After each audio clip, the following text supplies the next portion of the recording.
Hello YouTube, welcome back to driving up stocks. I'm really hoping we will be able to drive up stocks soon because things are looking bad. This is going to be a really grim edition.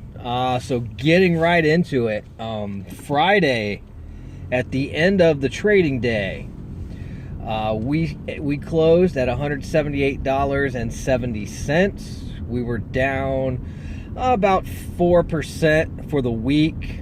Again, really rough week. The only thing that really came up for us during the week was we did get a dividend of 45 cents paid out for our 3 shares of Ford. But just like the past week and a half, the market continued to kind of drop off with these coronavirus fears, uncertainty with the election. Crude oil prices are are very questionable. So just a very somber end to the week. And then right off the bat this morning, everything dropped again. So shortly after the market opened, I want to say by about 10, 11 o'clock, I was already down from $178 on Friday down to about 167, something like that. I mean, not a real bad drop, but right before I jumped on to do this video, I did check prices, and it's just before the markets close, regular hours, so 4 p.m. It's not quite 4 yet, but down to $161, so rough day. If you don't have a stomach, this is not the time to start investing. If you do have a stomach, you do have an eye for the big picture, this is the perfect time to start investing. As we mentioned in, I think, the last video, they're predicting these lows to be around at least the first quarter of the year, going into the second quarter, before things start to kind of correct themselves, which hopefully they will. So now is time to strike while the iron's hot.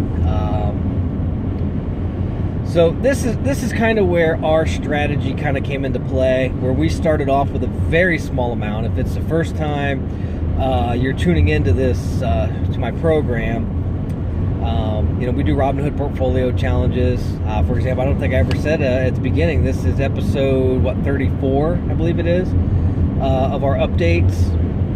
So, we give our Robinhood portfolio updates. The background is there weren't really any other channels out there. I mean, there were some that said, oh, you could start off with a very small amount of money and end up being successful in the stock market. But they were all like $1,000, $5,000. Yeah, if you've got the money, that is a small amount. But if you are just like the average Joe, paycheck to paycheck, you probably don't have $1,000. And if you do, it's not $1,000 that if it, like right now, I looked at my last month's results just out of curiosity. My portfolio has dropped like 20%, which doesn't sound like much, but I mean, that's we're closing in on a $40 drop in the course of 30 days. So that's a huge chunk being such a small portfolio.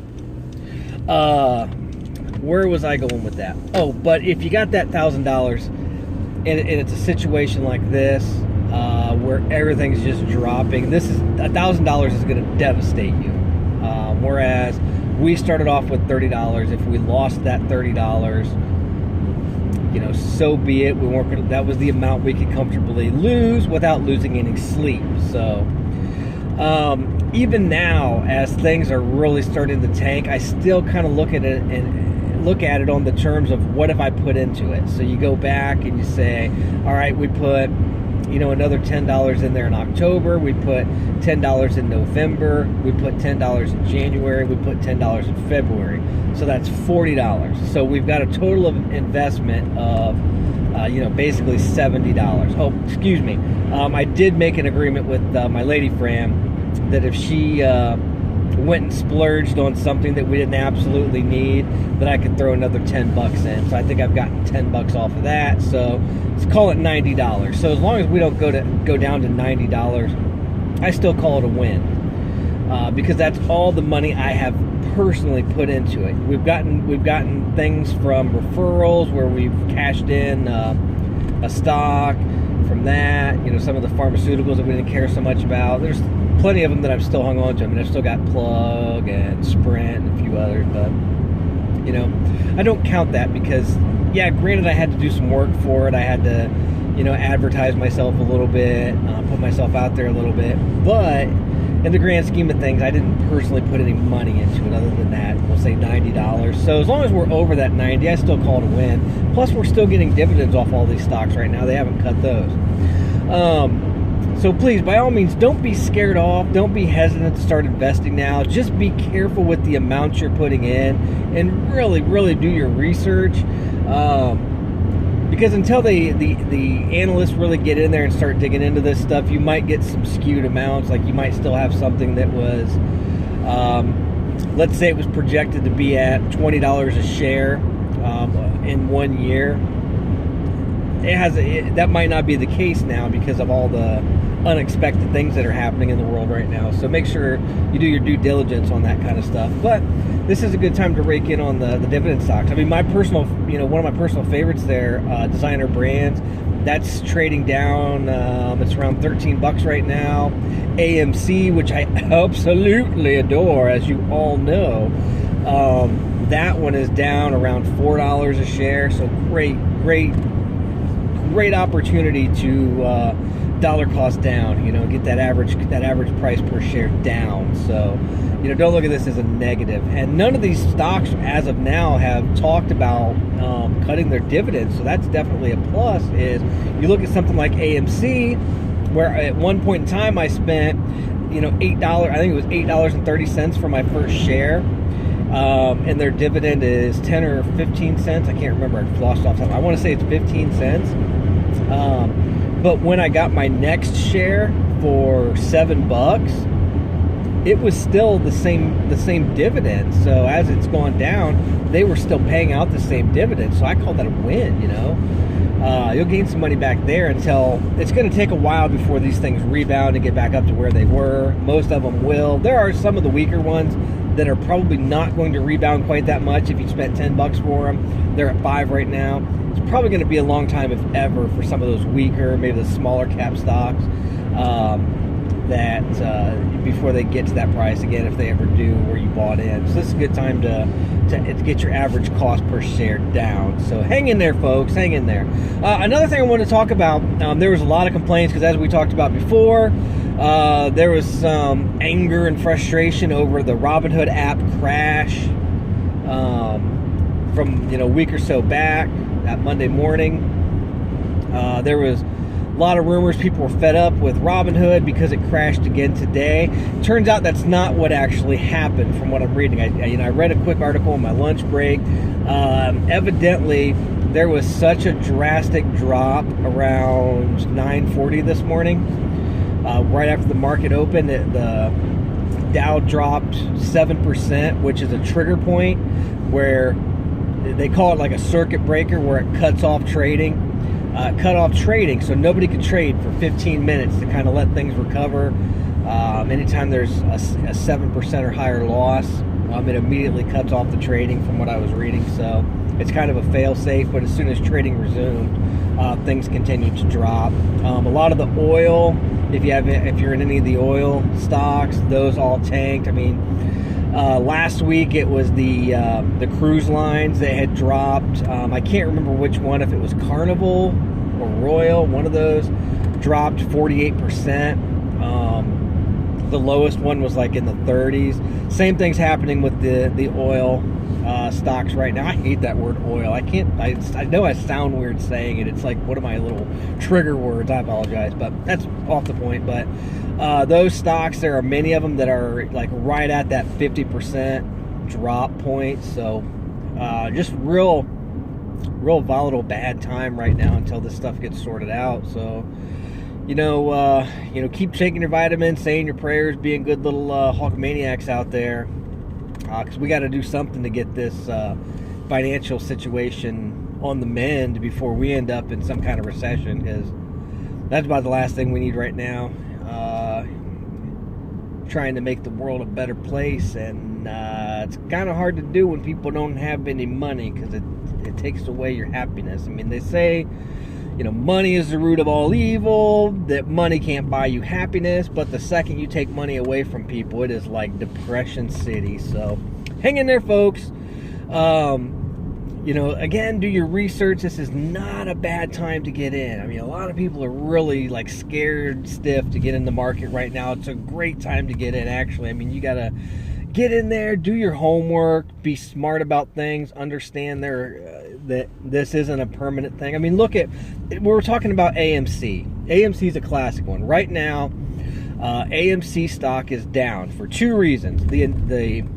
One of the first dips they had was because there wasn't a huge blockbuster movie. I mean, they had, with Avengers Endgame hitting last year, all the hype around Captain Marvel, that really helps bring up ticket sales, so that entertainment industry, the movie industry, goes up. But right now, they don't have that. They don't have an Endgame. Yes, there are some big Marvel movies out there coming up, but not quite on the level of Endgame. So and overall, there's not as many huge blockbuster movies as there were last year that are planned for this year. So that's kind of already got things down a little bit. And then this coronavirus, with people not going out and spending the money, and they don't want to be like in that kind of close quarters next to people that might have cooties or whatever. They'd rather just stream it on their MySpace page or something. I love making those MySpace references. I don't know, but they'd rather just stay at home, watch it on their Fire Stick. I'm sure legally, right? No one would break the law. All right, so that's why AMC is really taking a pounding right now. So you know, that's one of those things that once the stuff with the coronavirus starts to subside, we get the cures and everything, all that stuff gets better. In that case, then you are going to start to see that rebound on AMC. Whereas, again, like I said before, some of those other ones may not rebound. I can't think of an example of one that might not necessarily rebound as well. But AMC is just a good example of one that you can definitely count on rebounding at least a good portion of it. But that is it. Again, kind of a more sombering update with everything dropping. I mean, it's so bad that the Dow, it triggered its little circuit breaker, and cut off trading for a while. So kind of going back in a loop here. So Robinhood did not crash. It wasn't another crash. It wasn't another fail in theirs. It was just trading was cut off for 15 minutes across the board. So that's what happened there. So we will bring this back around. We got to end on a positive note. I need you to all go check out my friend Rick over on the Helpful Entrepreneur channel. I've been talking about this. Tomorrow is the day. Tomorrow night, Tuesday, March 10th, 8:30 Eastern Time, I will be a special guest on Hangout With over on the Helpful Entrepreneur channel. We'll have the link up above where you can get to his channel, Rick's channel. I'll have it down in the description. So join us over there. He does a live stream, Q&A about business, finance, entrepreneurship. Great show, amazing questions, a lot of fun. So I'm really looking forward to being a guest over there on Rick's channel, The Helpful Entrepreneur. So tune in tomorrow night, 8:30. Check us out. It's going to be a really good time. Thanks for sticking around till the end, and thank you for all you do. You too, be safe out there, be financially responsible, and let's drive up stocks.